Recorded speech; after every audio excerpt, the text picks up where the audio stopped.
कुणाल कामराने ज्या पद्धतीनं टीका केलेली आहे या टीकेचं उत्तर सुद्धा कुणाल कामराला दिलं. शिवसैनिकांनी सर समोर बघा टाकलेला आहे, गुन्हा सुद्धा दाखल करण्यात आलाय. सगळ्या प्रकरणाकडे काय मागणी असणार?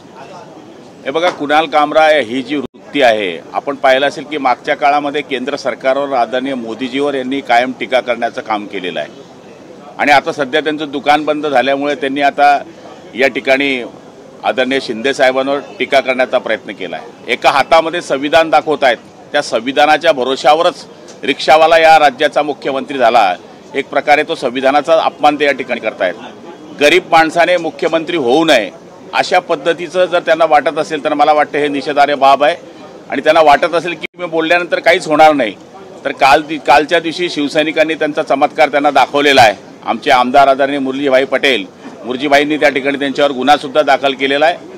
या 2 दिवसामध्ये जर त्यांनी माफी मागितली नाही तर शिवसेनेच्या स्टाईलने त्यांच्या तोंडाला शिवसैनिक काळं पाजतील, त्यांना फिरणं मुश्किल करून टाकतील, असा आमचा त्यांना इशारा आहे. आदित्य ठाकरे मात्र पाठिंबा जो आहे त्याच्या वक्तव्य दिलेला आहे. रात्री 12:30 वाजता आदित्य संजय राऊत हे त्याचंच बावलं आहे. आणि मूळ म्हणजे संजय राऊतांना जिथं काय विघ्न दिसते, जसं एखाद्या माणसाची वृत्ती असते कुठे भाजी बनली तर मीठ हातात घेऊन फिरावं आणि ती खारवट करावी, तेवढा हा खारवट माणूस आहे. त्यामुळे त्यांच्याकडनं आम्ही दुसऱ्या अपेक्षा ठेवूच शकत नाही. आदित्य ठाकरे म्हणजे काय, अहो त्यांनी शिवसेना प्रमुखांचे सगळे नियम तोडले. बाळासाहेबांनी सांगितलं होतं की शिवसैनिकाला मुख्यमंत्री करेल, ते सगळे नियम तोडले. आपण स्वतः मुख्यमंत्र्यांच्या बरोबर मंत्री झालेत. एखादा शिवसैनिक त्या ठिकाणी मंत्री होऊ शकला असता. शिवसेनेची व्याख्या यांना पहिले कळली नाही, त्यांनी आमच्यावर टीका करू नये. राज ठाकरेंनी म्हटलंय की एक नव्हे तर असंख्य खोक्याबाई विधान भवनात विधिमंडळात आहेत. काल त्यांना स्वप्न पडलं असेल या खोक्यांचं. मला तरी असं वाटतं हे कधीच चाललेलं चित्र आहे. त्यामुळे त्यांचा एक साधा आमदार निवडून देऊ शकत नाही. भाषणापुरती गर्दी असते पण आमदार आणू शकत नाही, असं चित्र त्यांचं आहे. त्यामुळे आता कुठेतरी ऊर्जेमध्ये यावं, मुंबई महापालिकेकरता माझं अस्तित्व आहे हे दाखवावं, याच्याकरता हा केविलवाना प्रयत्न आहे.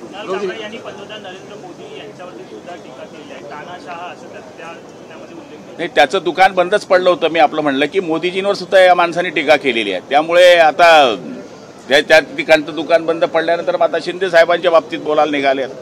मला तरी असं वाटतं कुठेतरी धंदा पाणी वाढावा याच्याकरता हे काम केलेलं आहे. औरंगजेबाची कबरीचा मुद्दा काढायची गरज नव्हती, कुठेतरी भाजपला सुनावलं गेलं का? नाही, आता देवेंद्रजी त्या गोष्टीचा विचार करतील. अजून एक आहे, महानगरपालिकेतील जी कंत्राटं आहेत ती रद्द केली जात आहेत. खास करून जी शिंदेच्या जवळचे जे कंत्राटदार आहेत त्यांची कंत्राटं रद्द केली जात आहेत, अशा पद्धतीचं सगळं समोर येत आहे. भाजपकडनं एक खेळी म्हणायची का मुंबई महानगरपालिकेच्या बाबतीत? महापालिकेबद्दल मला पाहिजे तेवढी माहिती नाही आहे, पण शेवटी हा त्यांचा अंतर्गत विषय असेल की कुठलं कॉन्ट्रॅक्ट एखाद्या वेळेस वाटतं दोघं नेत्यांना की रद्द केलं पाहिजे, तर निर्णय दोघं मिळूनच झाला असेल.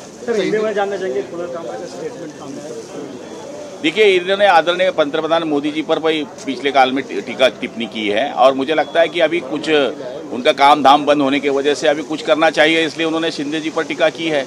और हाथ में संविधान बता रहे हैं, जो संविधान के भरोसे पे रिक्शा वाला इस राज्य का मुख्यमंत्री हुआ, वो संविधान का अपमान करे कि वो रिक्शा वाले ने मुख्यमंत्री नहीं होना चाहिए.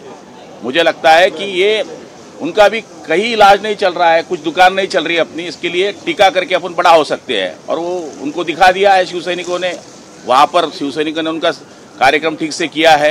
हमारे वहाँ की विधायक जी मुरली जी भाई, इन्होंने वहाँ पर उन पर गुनाह भी दर्ज किया है. और मुझे लगता है कि 2 दिन में यदि वो माफ़ी नहीं मांगेंगे तो शिवसेना स्टाइल उनका मुंह काला करेंगे. तो साथ में उद्धव ठाकरे के नेता आदित्य ठाकरे और संजय राउत ने ही समर्थन किया.